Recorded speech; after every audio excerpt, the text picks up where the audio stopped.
16 வகையான அத்தியாவசிய உணவுப் பொருட்களுக்கான அரசாங்கத்தின் நிர்ணய விலைகள் அடங்கிய அதிவிசேட வர்த்தமானி அறிவித்தல் வெளியிடப்பட்டது.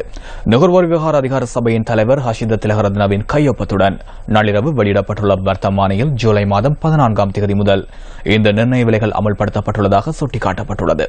இதற்கமைய 2003ஆம் ஆண்டின் நுகர்வோர் விவகார அதிகார சபை சட்டத்தின் பிரகாரம் உற்பத்தியாளர்கள், இறக்குமதியாளர்கள், பொதியிடுபவர்கள், விநியோகஸ்தர்கள், வர்த்தகர்கள் அறிவிக்கப்பட்டுள்ள அத்தியாவசிய உணவுப் பொருட்களின் அதிகபட்ச சில்லறை விலையை விட கூடுதல் விலையில் விற்பனை செய்தல் தடை செய்யப்பட்டுள்ளது. மேலும் பொருட்களை பொதியிடுவதற்காக மேலதிகமாக ₹5 அறவிட முடியும் என்றும் நுகர்வோர் விவகார அதிகார சபையினால் கட்டுப்பாடு விதிக்கப்பட்டுள்ளது. குறிப்பாக மைசூர் பருப்பு, தாய்லாந்து மற்றும் துபாய் நெத்தலி வகைகள், கடலை, பயறு, வெண்சீனி, கோதுமை மா, சத்தல் மிளகாய், காட்டா மற்றும் சலாய கருவாடு வகைகள், மாசி என்பவற்றிற்கு பொதியிடல் கட்டணமாக ₹5 மேலதிகமாக அறவிட முடியும்.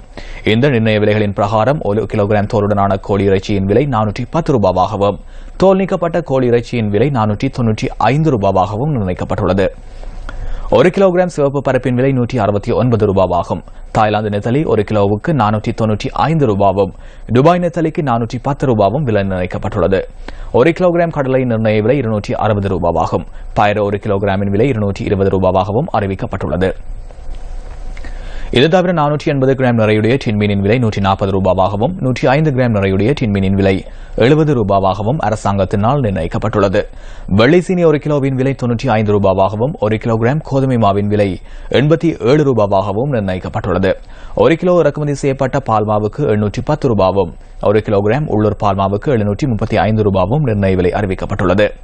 இறக்குமதி செய்யப்பட்ட கிழங்கு 1 கிலோவுக்கு ₹120 என்ற வகையில் நிர்ணய விலை அறிவிக்கப்பட்டுள்ளதுடன் உள்ளூர் கிழங்கிற்கு விலை நிர்ணயிக்கப்படவில்லை. பெரிய வெங்காயம் 1 கிலோகிராம் ₹78 எனவும், செத்தல் மிளகாய் 1 கிலோகிராம் ₹385 என்றும் விலை நிர்ணயிக்கப்பட்டுள்ளது. இதேவேளை கட்டா கருவாடு 1 கிலோவுக்கு 1100 என அறிவிக்கப்பட்டுள்ளதுடன் சாலாய கருவாடு 1 கிலோகிராம் ₹425 எனவும் விலை நிர்ணயம் அறிவிக்கப்பட்டுள்ளது.